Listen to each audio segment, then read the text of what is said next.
Nakita niyo yun? Inaaway pa ako.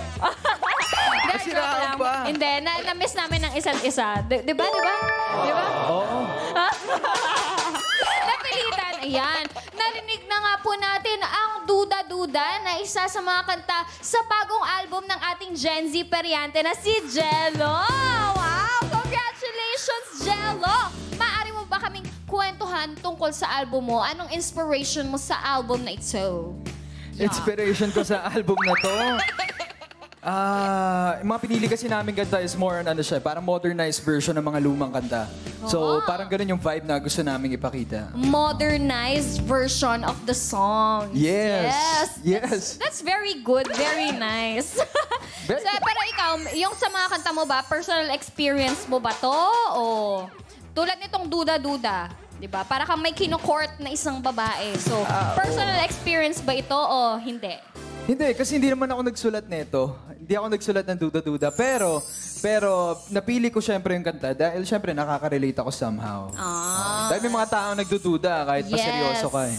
Oo, at naniniwala akong marami ring makaka-relate na mga madlang people at katropais natin dyan. Ayan, imbitahan mo naman silang i-stream ang iyong album. Yes, mga katropais and madlang people.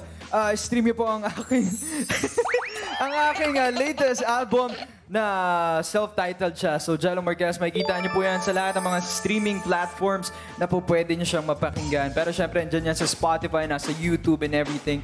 And it's under Star Music. So, abangan niyo guys, okay?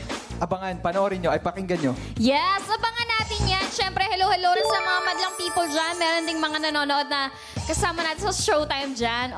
At mga katropay, solid katropay na rin. Congratulations ulit, brother!